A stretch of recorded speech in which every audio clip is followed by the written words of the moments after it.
ဗီဒီယိုရဲ့အစမှာတော့အခြေယူနေတဲ့မိနီတို့ဖွဲ့ဟာကြည်ကြည်တို့စကန်းစီကိုလာနေခဲ့ကြပါတယ်။ကြည်ကြည်ကတော့စနိုက်ပါနဲ့တကောင်ချင်းစီချိန်ပြီးပြစ်နေပါတယ်။ဒါပေမဲ့ရွာသားတွေကတိုးပြီးရင်တိုးလာနေတော့မှအဲ့ဒါနဲ့နှင်းလုံးကြီးတွေနဲ့ပြစ်လိုက်တာတချို့ရွာသားတွေလည်းလစ်ကုန်ပါတယ်။မီကီကမိနီတို့ကိုစတင်းကက်ကြီးနဲ့အသက်ကုန်ပြစ်ပါတယ်။ဒါပေမဲ့တစ်ချက်မှမထိပါဘူး။နှင်းလုံးကြီးတွေကိုလည်းအေးစစ်စစ်ရှောင်ပြစ်လိုက်ပါတယ်။ပြီးတော့သူတို့ရဲ့ကြောက်စရာကောင်းတဲ့အာပွားတွေနဲ့ပြစ်လိုက်ပါတယ်။မီကီကအာပွားတွေကိုဆက်တနတ်နဲ့ပြင်းထုတ်ပါတယ်။ကြည်ကြည်ဘေးမှာရှိတဲ့စတင်းကက်တွေကြောင့်ယူနေတဲ့ရွာသားတချို့လည်းရှောကုန်ပါတယ်။ဒါပေမဲ့ဆက်ကပူပြီးတော့ပြတ်သွားပါတယ်။ကြည်ကြည်အမြန်သွားကြည့်ပြီးဖွင့်ကြည့်လိုက်တော့ short တွေဖြစ်နေတာကိုတွေ့ရပါတယ်။အဲ့ဒါနဲ့ကြည်ကြည်ကဝက်ဦးကိုထုတ်ပြီးတော့ပြင်လိုက်တာပြန်ကောင်းသွားပါတယ်။မိနီရဲ့တငယ်ချင်းတွေကရွာသားတွေကိုနင်းပြီးကြံစည်းရိုးကိုကြော်လာပါတယ်။ကြည်ကြည်ကတိုက်ပေါ်ကိုတက်သွားပါတယ်။ရွာသားတွေကချန်စီယိုစီမှာပို့ပြီးတော့ကတ်လာခဲ့ကြပါတယ်။တချို့ကောင်တွေကလေနဲ့ကြည်ကြည်တို့ကျွန်းပေါ်ကိုဖြတ်သွားခဲ့ပါတယ်။ဒါပေမဲ့စတင်းကက်နဲ့စော်ခံရပြီးရှော့တဲ့ကောင်ကရှော့တက်လိုက်တဲ့ကောင်ကတက်လိုက်နဲ့နက်ပြီးရောက်ကုန်ပါတယ်။ကြည်ကြည်ကအပေါ်စီးကနေထိုင်ပစ်နေပါတယ်။သူသေးချကြည့်လိုက်တော့ရွာသားတွေကလေနဲ့ကူးဖို့လုံနေတာကိုသိသွားပါတယ်။အဲ့ဒါနဲ့ခိုလမ်းမြက်ဥတွေထုတ်လာပါတယ်။ဒါရင်နဲ့သူဒါမရမယ်။ဟဲ့မီကီဒါရင်နဲ့ဟိုဘက်ကိုပြစ်လိုက်ကြည်ကြည်အပေါ်ကနေပြစ်နေတဲ့ချိန်နောက်ကနေတဆုံတယောက်လာနေပါတယ်။ကြည်ကြည်ကြည့်လိုက်တော့ကြည်ကြည်ကိုဆွဲလန်းနေတဲ့မိနေဖြစ်နေခဲ့ပါတယ်။မိနေကကြည်ကြည်ပေါ်ခုန်တက်ပြီးအာပွားတွေအများကြီးပေးပစ်လိုက်ပါတယ်။ကေတာပါအောင်ဒီတယောက်ကိုလာထိန်ချပါအောင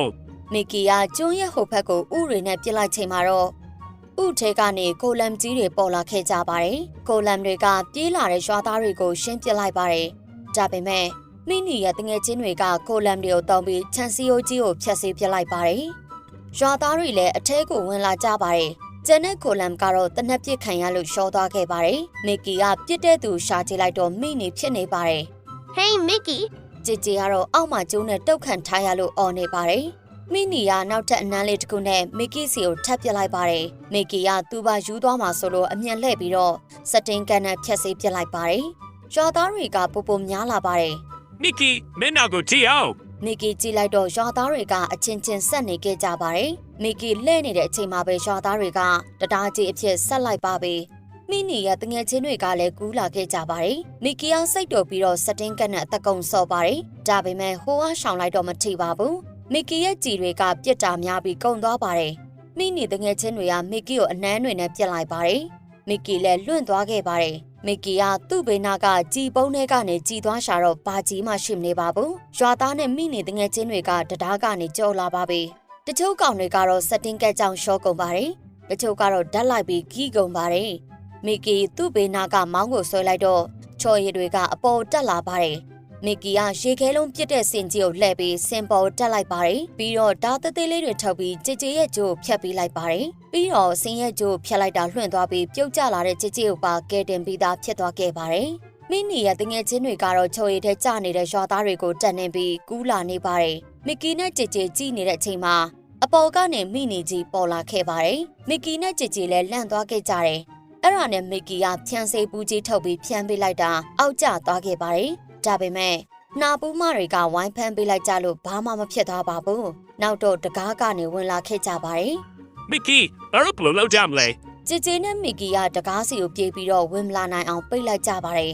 ်ငါတို့မှန်အောင်ပါပိတ်ထားဖို့လိုတယ်မီကီကအမြန်ပြေးပြီးပုံးနဲ့ခုံတွေနဲ့ပိတ်ပစ်လိုက်ပါတယ်ကြည်ကြည်ကတော့လွှဲအိတ်ထဲကနေ laptop ကိုထောက်ပြီးမိနီတို့ဘယ်မှာရှိနေလဲဆိုတာကို CCTV ကင်မရာကနေကြည့်လိုက်ပါတယ်ဟေးကြည်ကြည့်စမ်းမဟုတ်ဒီကြောင့်လေဒီထဲမှာပိတ်မိနေတာနားကြရပြီမီကီကြည်ကြည်ကလွှဲအိတ်ထဲကယူလာတဲ့ပစ္စည်းကိုကြောင်မှာဆွတ်ပေးလိုက်ပါတယ်အဲ့ဒါကတော့ကြည်ကြည်မျက်နှာပုံစံရှိတဲ့မျက်နှာဖုံးပဲဖြစ်ပါတယ်ကြည်ကြည်ကကြောင်ယူပြီးတော့ပေါက်နေတဲ့နေရာကနေမိနီတို့ကိုသွားရှုပ်အောင်လှုပ်ပေးလိုက်ပါတယ်အရိုတီယာနေပလို့ထတော့မယ်ကြည်ကြည်စိတ်မပူနဲ့အရိုအေရီယာနေထွက်သွားလို့ရတယ်ကြည်ကြည်မျက်နှာဖုံးကြောင်ကမိနီတို့စီကိုရောက်သွားခဲ့ပါတယ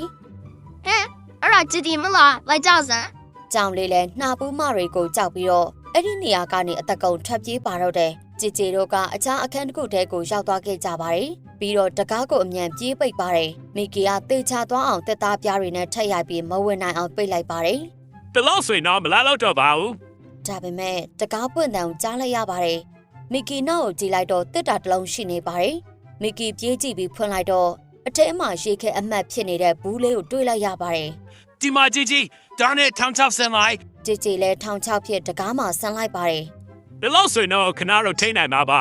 ပြီးတော့နောက်ကိုပြန်ပြေးပြီးမီကီကမိနီတို့အပေါ်တက်သွားရင်ချော်လဲအောင်လို့စီတွေချထားလိုက်ပါတယ်မိနီတို့ကအတကုံတကားကိုဖျက်ဆီးနေပါတယ်ကြည်ကြည်တို့လည်းအဲ့ဒီကနေလာတဲ့လမ်းအတိုင်းထွက်ပြေးကြပါတယ်ကြည်ကြည်ကအပေါက်ကိုတေချာပိတ်လိုက်ပြီးတော့ပင့်ကူမြင်တွေနဲ့တေချာပိတ်လိုက်ပါတယ်ဒီလိုနဲ့သူတို့တွေအစောအခန်းကိုပြန်ရောက်လာခဲ့တယ်ပြီးတော့ laptop ကနေတဆင့်မိနီတို့ကိုကြည့်လိုက်ပါတယ်မိနီတို့ကတကားကိုကန်ပြီးဝင်လာခဲ့ကြပါတယ် 吉吉，你不忙嘞哈？地马是要点喏。 အဲ့ဒီချိန်မှာပဲရေခဲပူကြီးကပောက်ကွဲဖို့လှုပ်လာပါတယ်မိနီကသူ့ရဲ့တငယ်ချင်းကိုတွန်းပြီးရှောင်းလိုက်ပေမဲ့ကြောင်ကန်ထားတဲ့တယောက်ကတော့ပါသွားခဲ့ပါတယ်မိနီတို့လည်းသူတို့တငယ်ချင်းပါသွားလို့တင်းနေခဲ့ကြပါတယ် ငါတို့ထမ်းချောက်ကလှုပ်ဖြစ်တယ်ကွာ မိနီတို့ကသူတို့ရဲ့အနမ်းတွေနဲ့ကင်မရာကိုဖျက်ဆီးလိုက်ပါတယ် 嘿，你二姨包跟你多来，我的厂里要你多没？ ဒီလိုနဲ့အစိမ်းအောင်နာဘူးမှလည်းမရရအောင်ဝင်ဖို့လောက်ပါတယ်မိနီကတော့ကြည်ကြည်တို့ခန်းစီကိုရောက်နိုင်တဲ့အပေါက်ကြီးကိုရှာတွေ့သွားပါတယ် နာပဲစိတ်ချင်တော့လားဒီဒီကနေအတန်ကိုကြားနေရရင် ကြည်ကြည်ရဲ့လက်တော့ပြန်ကောင်းသွားလို့ကြည်လိုက်တော့ဘယ်သူမှမရှိတော့ဘူးဆိုတာကိုသိလိုက်ပါတယ် ជីជីငါ့ကိုနီအောင်ကြောက်ရောက်ငါ့ကိုဆွဲထားရ ကြည်ကြည်လည်းပြေးပြီးမီကီကိုဆွဲထုတ်ဖို့လှုပ်ပါတယ်ဒါပေမဲ့အဲ့ဒီအချိန်မှာတကားကနေလာဖို့လှုပ်နေတဲ့တကောင်ရှိနေပါတယ်ကြည်ကြည်ကမီကီကိုထားခဲ့ပြီးတော့ laptop ကနေသွားကြည့်လိုက်တော့အစောကခဲနေတဲ့နှာပူးမဖြစ်နေပါတယ်အဲ့ဒါနဲ့ကြည်ကြည်ကအပြားကြီးတစ်ခုကိုသွားယူလိုက်ပါတယ်နှာပူးမကဝင်လာတယ်နှာပူးမလာနန်းတဲ့အချိန်မှာတော့ညက်နှာကိုအပြားကြီးကပ်ပေးလိုက်ပါတယ်နှာပူးမလည်းအပြားကြီးနဲ့တိုင်တွေပတ်ပါတော့တယ်မီကီလည်းမိနီစီကလွတ်လာခဲ့ပါတယ်မိနီထွက်လာချိန်မှာတော့အပြာရောင်နှာပူးမနဲ့တိုက်မိသွားပါတယ်ကြည်ကြည်နဲ့မီကီလည်းအဲ့ဒီကနေပြေးပါတော့တယ်ဒါပေမဲ့ရှေ့မှာအစိမ်းရောင်နှာပူးမပေါ်လာပါတယ်ကြည်ကြည်တို့လည်းနောက်ကိုဆုတ်လိုက်ရပါတယ်တခြားကြံတဲ့နှာပူးမတွေလည်းနိုးလာပြီးတော့ကတ်လာခဲ့ကြပါတယ်ဒါပေမဲ့အဲ့ဒီအချိန်မှာပင့်ကူအိမ်နဲ့တိုးလာတဲ့နှာပူးမပေးကနေပင့်ကူကြီးထွက်လာပါတယ်အဲ့ဒါနဲ့အရန်ကြောက်ပြီးပြေးရာကနေအချင်းချင်းတိုက်မိကုန်ပါတယ်ကြည်ကြည်တို့လည်းအခွင့်ကောင်းယူပြီးအဲ့ဒီကနေအမြန်လစ်ကြပါတော့တယ်အပေါ်ကိုရောက်သွားချိန်မှာတော့မီကီကခလုတ်ကိုဆွဲလိုက်ပါတယ်လေကားကိုတင်ပြီးသားဖြစ်သွားပြီးမိနီတို့မတက်နိုင်တော့ပါဘူး ဟာဟာဟာပါတက်နိုင်သေးလေကွာ မိနီတို့ကအောက်ကနေအနှမ်းတွေနဲ့ပြစ်ပြီးထွက်သွားခဲ့ပါတယ်ကြည်ကြည်တို့လည်းအနှမ်းတွေထိပြီးလွင့်ကုန်ပါတယ်ဒီလိုနဲ့ပြန်ထပြီးထွက်ပြေးဖို့ကြိုးကိုအောက်ချလိုက်ပါတယ်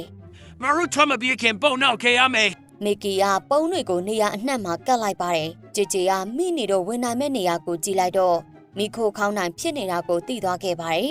အဲ့ဒါနဲ့သွားကြည့်ပါတယ်တကယ်ပဲမိနီကြီးထလာခဲ့ပါတယ်မိနီတို့ကအချင်းချင်းဆွဲပြီးဆက်ထားကြတာပါပြီးတော့ကြည်ကြည်ကိုဖမ်းမိသွားခဲ့ပါတယ်မီကီပြေးခင်မလို့လောက်တော့ပါသွားခဲ့ပါပြီ